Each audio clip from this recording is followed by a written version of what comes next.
मैंने प्रतिमा दी को कहा आपका स्वास्थ्य ठीक नहीं है, तो आप अगर घर जाना चाहेंगी तो आप जरूर जाइए, ठीक है ना दीदी। बहुत प्रेरणा देकर आप जा रही है, हम आपको बार बार बुलाते हैं। मैं माय होम इंडिया दिल्ली और एनसीआर के पूर्व अध्यक्ष अनिल मित्तल जी से निवेदन करता हूँ कि दीदी के जगह पर आकर यहाँ पर आसन प्लीज आकर बैठिए। अनिल जी आइए। दादा को हम सब सुनेंगे। दादा ऐसे समाज से आते हैं। भाई साहब जरा प्लीज बैठ जाइए, भाई साहब प्लीज बैठ जाइए। आइए दादा, ये हम सब लोगों के बहुत बड़े प्रेरणा स्थान है।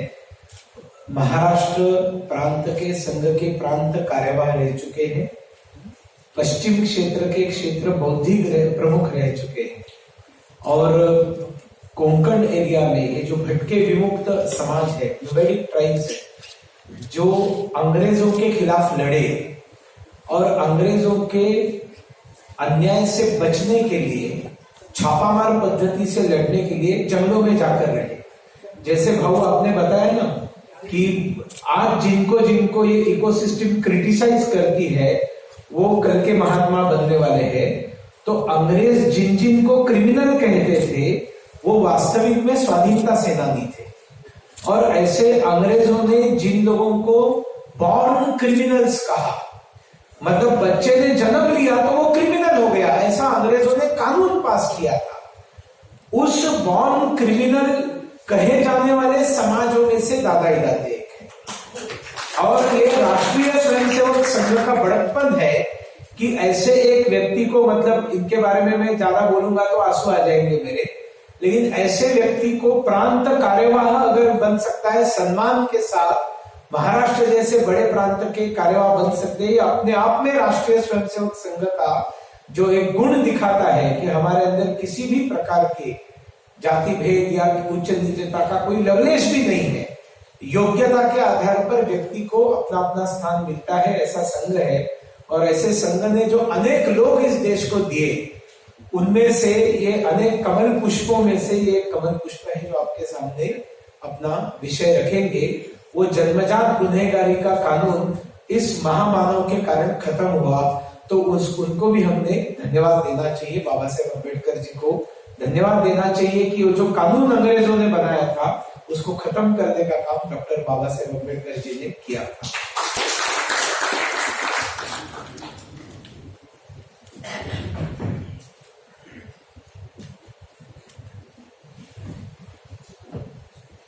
मंच पर विराजमान महानुभाव, मंच के सामने भी उपस्थित भाई और बहनों, सर्वप्रथम महात्मा फुले की जयंती दिल्ली में इस ढंग से मनाने का प्रयास करने वाले माय होम इंडिया उसके संस्थापक सुनील जी देवधर और उनके सब कार्यकर्तागण, इनको बहुत धन्यवाद देता हूँ। और उन्होंने बहुत ही अच्छी अभी बहुत बातें आपके सामने आई हैं, इसलिए वो सब मिलाकर हम एक व्यक्तिमत्व महात्मा ज्योतिबा फुले जी का और डॉक्टर अम्बेडकर जी का भी हमारे सामने ला सकते हैं। सामान्यतः इससे थोड़ा हटकर कुछ बातें मैं आपके सामने रखना चाहता हूँ। महात्मा ज्योतिबा फुले, इनका संपूर्ण संघर्षमय जीवन और उसमें सावित्रीबाई फुले जी का योगदान, ये भी हमारे सामने आया है। ज्योतिबा फुले उस कालखंड में, आज जब जब हम चर्चा करते हैं तो दो बातें आज चर्चा में आई। एक आया, एक कम्युनिज्म आया।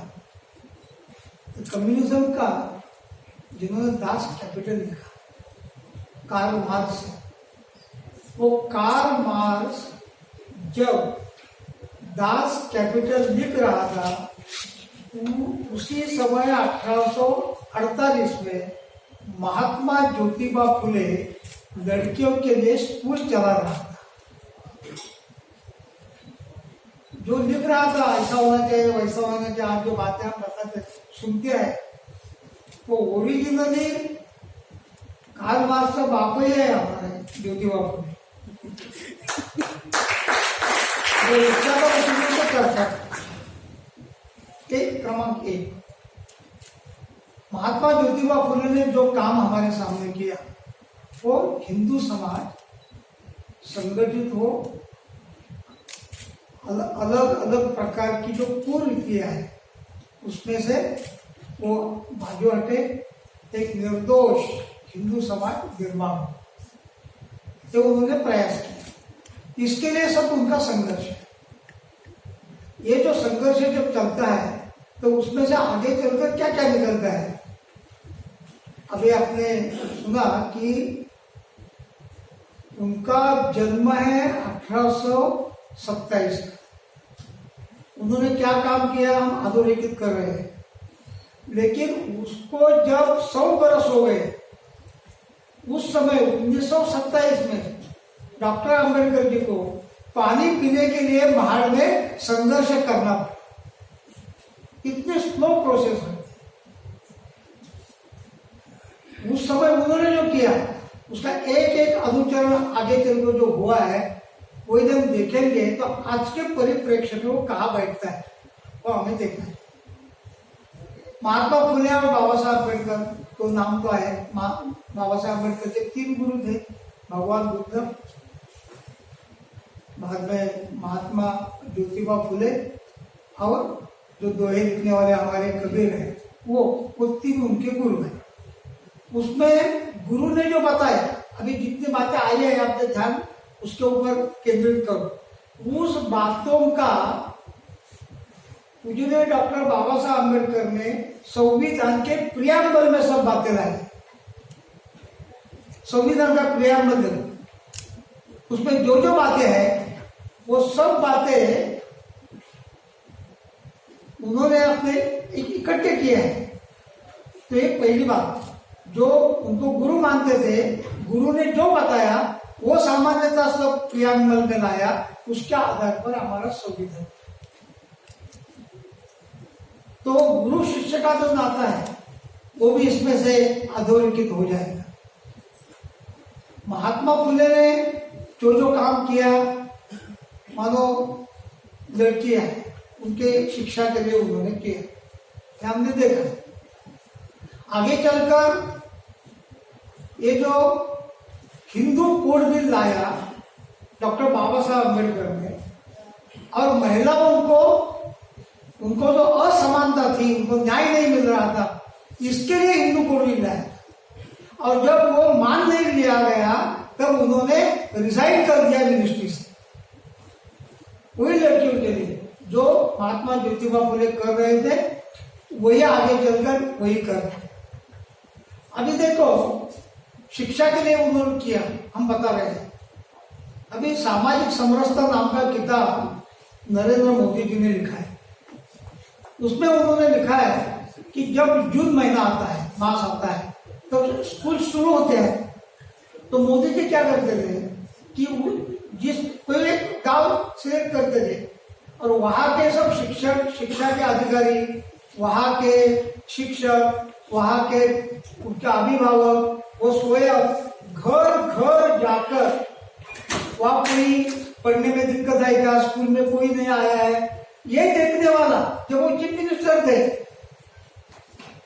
तो जो महात्मा ज्योतिबा फुले ने हमारे सामने रखा वो आगे चलकर हिंदू कोड बिल के आधार पर उनको समानता देने का प्रयास बाबा साहब अम्बेडकर ने किया। और नरेंद्र भाई मोदी इन लड़कियों के लिए क्या नहीं कर रहे हैं। उनके जो जो मिलता है, प्रेजेंट मिलता है, कुछ तो कुछ मॉन्यूमेंट्स मिलते हैं, तो वो उसकी नीलामी करते हैं नरेंद्र मोदी। और नीलामी करने के बाद उसका जो पैसा इकट्ठा होता है वो बेटियों के शिक्षा के लिए देते हैं। तो सावित्रीबाई फुले ने जो किया, महात्मा ज्योतिबा फुले ने जो किया, आगे चलकर वो राह पर हमारे बाबा साहब अम्बेडकर आ गए, और उसके बाद आज हम देखते हैं वही रास्ता नरेंद्र मोदी इन्होंने हमारे सामने रखा। महात्मा ज्योतिबा फुले उस कालखंड में वो जो विकास के त्रिसूत्री रहते हैं, यानी विकास के लिए कोई सूत्र रहते हैं, तो उन्होंने उस समय जो डैम बनाया है, उस समय जो काम किया है, वो हमारे सामने रखे। बाद में 3 सूत्र बाबा साहब अम्बेडकर ने विकास के हमारे सामने रखे। वो 3 सूत्र में भी वो हम देखते हैं शिक्षा है, उसमें रास्ते है, पानी बिजली रास्ते, ये बाबा साहब अम्बेडकर ने विकास के 3 मुद्दे हमारे सामने रखे, जो महात्मा ज्योतिबा फुले ने पहले रखे थे, वही आगे चलकर हम देख रहे हैं। आज हम देखते हैं कि जब एक बार बाबा साहब अम्बेडकर की 125वीं जयंती थी, तो हमारे प्राइम मिनिस्टर ने एक उच्चाधिकार समिति गठित की। उस उच्चाधिकार समिति में मुझे भी उन्होंने लिया था। जब इस उच्चाधिकार समिति में मैंने जितने विषय रखे थे वो सब तो उन्होंने इम्प्लीमेंट किए ही, लेकिन मैंने एक मुद्दा रखा था उसमें कि बाबा साहब अम्बेडकर का मूल गांव है, पैतृक गांव है, वह अम्बडवे है, वो महू नहीं है, महू जन्म हुआ है, जो पिताजी वहां नौकरी करते थे, वो उनका जन्म गांव वो अम्बडवे है। वो एक बार प्राइम मिनिस्टर ने हमारे देखना चाहिए, ऐसा मैंने सुझाव। तो अगले समय जब उनका एक भाषण मुंबई में हुआ और 5 पंचतीर्थ का उल्लेख हुआ, उसमें एक तीर्थ उन्होंने डॉक्टर बाबा साहेब अम्बेडकर का गांव अम्बडवे वो पंचतीर्थ में।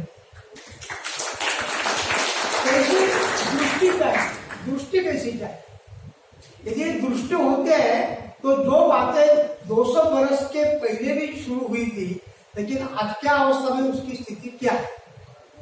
अभी देखो कि मैं तो अभी मुझे बताया कि संघ का हिस्सा, मैं बचपन से जो एकात्मता स्तोत्र संघ में जो प्रातः स्मरण में कहते कुछ लोग, तो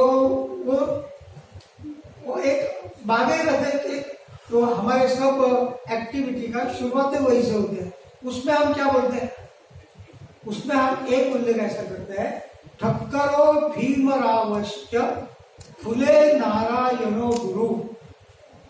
सामाजिक समरसता का, सामाजिक परिवर्तन का 4 शब्द में ठक्कर बापा आज आदिवासियों के लिए, एसटीओ के लिए जो किया है उसका ओरिजिन आप वहां मिलेंगे। बाबा साहब अम्बेडकर भारतीय संविधान से लेकर अनुसूचित जाति के लिए भी उन्होंने जो किया हमारे सामने है। ठक्करो भीमराव फुले, महात्मा फुले जिसके बारे में हम चर्चा कर रहे हैं, और नारायणो गुरु, केरल के नारायण गुरु। सामाजिक परिवर्तन का आज का कालखंड है, वो कालखंड भी निर्माण करने वाले लोगों का नित्य स्मरण करना चाहिए। ये संघ में मैंने बचपन से सीखा है। ये संघ है, अनेक लोगों को मालूम नहीं। अभी मुझे एक महात्मा फुले पुरस्कार मिला था पुणे में, तो उसमें मैंने इसका उल्लेख किया था कि आपको ऐसा लगता है कि महात्मा फुले, अभी वो चर्चा चल रही थी कि दादा दादा को फुले पुरस्कार दे रहे हैं, कैसा करेंगे? आज तक सब समाजवादियों को मिला है, अभी संघ क्या कार्यकर्ता का मिला तो क्या हो जाएगा, ऐसी चर्चा चल रही थी। तो मैंने ये बात उनको बताया और बाद में उनको बताया कि ये कैसा हमने पढ़ा है, सुना है, हमने कहा है, वैसा महात्मा फुले का वचन मैंने जब सुना, पढ़ा, वो मराठी में है, विद्ये विना मती गेली, मती विना नीति गेली, नीति विना वित्त गेले, वित्ता विना शूद्र कसले, सारा अनर्थ एका अविद्येने केला। विद्या नहीं है, शिक्षा नहीं है, इसलिए सब अनर्थ किया। बाबा साहब अम्बेडकर ने जो त्रिसूत्री लिखी, उसमें एजुकेट, एजुकेट, ऑर्गेनाइज, पहले एजुकेशन है। एक दूसरे के साथ हम यदि चिंतन करेंगे तो बहुत बातें हमारे सामने आ जाएंगी। और आज शिक्षा के लिए आज जो एक उल्लेख निकला स्वच्छता, स्वच्छ भारत का, अरे हमारे देश में लड़कियां क्यों नहीं पढ़ती थी? कभी विचार किया है? स्कूल में जब आती थी तो यदि कहा जाना है, पेशा के लिए भी जाना है, कहा जाएगी?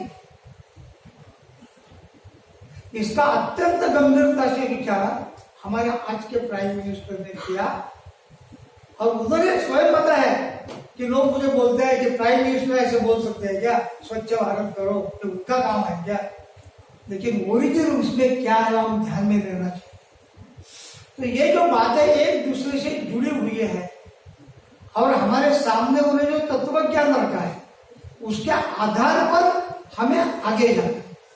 जैसे राष्ट्रीय स्वयंसेवक संघ के सरसंघ चालक बाला साहेब देवरस हो गए, तो बाला साहेब देवरस सरसंघ चालक होने के बाद पहला भाषण देने के लिए प्रतिनिधि सभा में आ रहे थे, तो उसके पहले उन्होंने महात्मा ज्योतिबा फुले के स्टैच्यू को मालार्पण किया और बाद में वो बैठक में आ गए। एकदम कोई बात नहीं आती है, आज जो आ रहा है सब उसका एक लिंकिंग है। तो वो बाद में हम देखेंगे कि आरक्षण को 1981 में आरक्षण को मान्यता मिली, उस सभा में अनेक लोगों ने विरोध भी किया। तो बाला साहब देवरस जी ने एक ही वाक्य बोले कि ये जो आरक्षण का विषय चल रहा है और जिनको हमने अस्पृश्य इस कैटेगरी में रखे, कि दुख की बात है। ऐसे लोगों के लिए कोई बात होती है तो मैं आप सबको पूछता हूँ, क्या आप ऐसा मानो कि आपका जन्म ऐसे किसी कुटुंब में हुआ है, और विचार करो आप क्या करें? तो ये जो सब बातें आज हमें दिख रही है, इसका एक सरल लॉजिकल हम देख रहे हैं उसके ऊपर। तो महात्मा ज्योतिबा फुले वो तो युग प्रवर्तक उनका जीवन है, वो युग पर्व निर्माण करने वाले एक महापुरुष है। उस युग को अपने आधार पर संवैधानिक दर्जा देने वाले डॉक्टर बाबा साहेब अम्बेडकर, और उस संविधान के आधार पर सब कार्यक्रमों का नियोजन करने वाले नरेंद्र मोदी जी, ये आज के कड़ी में हमें दिखते हैं। एक दूसरे के साथ देखो, केवल किसके लिए कुछ बोलना चाहिए वो नरेंद्र मोदी के, ऐसी बात नहीं है। ये बात है कृति की है, हमारे एजुकेशन के है। हमारे देश में सब कुछ चलता था लेकिन पूर्ति नहीं होती थी। कुर्वन्तु विश्वमार्य बात तो होती थी। आत्मवत् सर्वभूतेषु, अरे आत्मवत् सर्वभूतेषु तो अस्पृश्यता कहां से आए? स्वामी विवेकानंद का वाक्य है, वो केरल से आ रहे थे, उन्होंने देखा कि कुछ लोग दिन में छाता लेकर जंगल में से जा रहे हैं। तो किसी ने पूछा क्या कर रहे हैं? नहीं, उन्होंने कहा कि ये जो लोग चल रहे हैं ना, उसको स्पर्श तो छोड़ो, हमारी छाया भी उनके ऊपर नहीं पड़नी चाहिए, नहीं तो मारेंगे। इसलिए हम जंगल से जाते समय छाता लेकर जा रहे। तो स्वामी विवेकानंद का एक सेंटेंस है, वाक्य है कि ये देश है कि पागलों का स्पीकर है। वो उन्होंने बदल दिया। उनके सब जो एजुकेशन के सब मुद्दे आप लीजिए, राष्ट्रीय सुरक्षा तक, अंतरराष्ट्रीय अनेक बातें सामने रखने तक, सामान्य व्यक्ति को, छोटे लड़की को। अब देखो कि नरेंद्र मोदी जब चीफ मिनिस्टर हो गए तो उनको एक मकान मिला। मकान में जाना कैसा, चर्चा शुरू हो गई, क्या करना, कैसा कार्यक्रम करना। तो नरेंद्र भाई ने कहा मैं बताता, आप ये सामने वाले जो झुग्गी झुग्गे हैं ना, उसमें जाइए, वहां की एक छोटी लड़की नहा धोकर उनको लाइए, उनके माथे पर एक मंगल कलश देखिए, वो पहले घर में प्रवेश करेगी, बाद में मैं देता। यह नरेंद्र मोदी। हम जो बातें है ना, इंटरप्रिटेशन ठीक दृष्टिकोण से होना चाहिए, हर बात का इंटरप्रिटेशन चिंतन से होना चाहिए। तो आज हम क्या कर रहे हैं वो हमारे ध्यान में आता है। जब ये बाबा साहेब देवरन जी का भाषण 1974 में हुआ, वसंत व्याख्यान नाम में, हिंदू संगठन और सामाजिक समस्या का नाम था। तो उन्होंने कहा था कि untouchability is not wrong, nothing in the world is wrong. वर्ण व्यवस्था व्यवस्था नहीं, जो अव्यवस्था हो गई है, it must go lock stock and barrel. Mahatma Jyotiba Phule ने क्या बताया था? ये बताया था ना। डॉक्टर आंबेडकर क्या बता रहे थे? ये बता रहे थे ना। आज वो क्या है, समरसता ये विषय संघ में कैसा है, पूरे देश में कैसा आ गया है। 1964 में पंडित दीनदयाल उपाध्याय ने एकात्म मानव दर्शन पर 5 भाषण दिए। उसमें एक भाषण समरसता पर है। पहला आधुनिक कालखंड का महापुरुष है जिन्होंने इसका उल्लेख किया, और आगे चलकर दत्तोपंत ठेंगड़ी जी ने उसका विकास कर दिया, और मेरा सुदैव ऐसा था तो उसकी जिम्मेवारी उन्होंने मेरे ऊपर दी। तो ये जो सब बातें महात्मा ज्योतिबा फुले का एक जीवन है। अभी क्या करते हैं, उसमें बहुत उग्रता भी आई है ना। हम कुछ भी करेंगे तो कैसा करेंगे, उग्रता तो आएगी। किसके लिए? For what purpose? राष्ट्रीय एकात्मता, सामाजिक समरसता, सामाजिक समता, भेदाभेद विरहित, अमंगल विरहित समाज रचना, इसके लिए सब है। यदि ये है तो व्यवहार में लाना कैसे है? वो व्यवहार में लाने के सब प्रयास चल रहे हैं। महात्मा ज्योतिबा फुले ने जो बताया हमारे सामने, वो आज व्यवहार में लाने का प्रयास हम कर रहे हैं।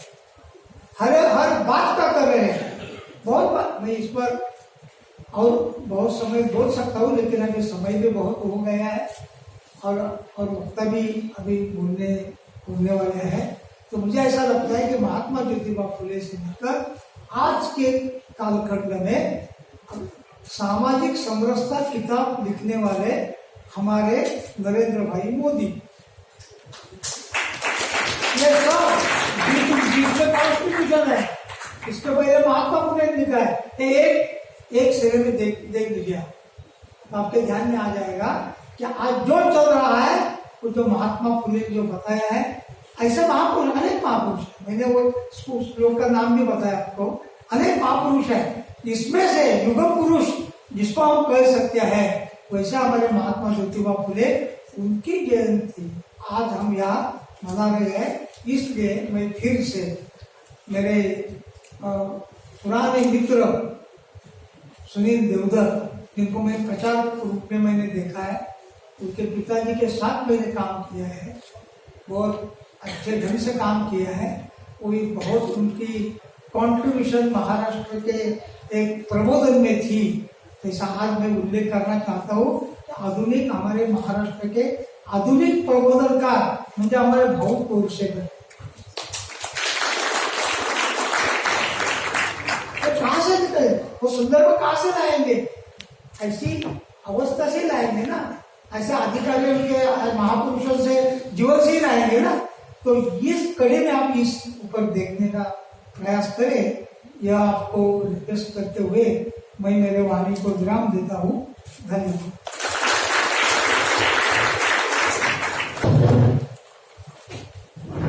दादा दाते जी का एक बार पुनः वंदन।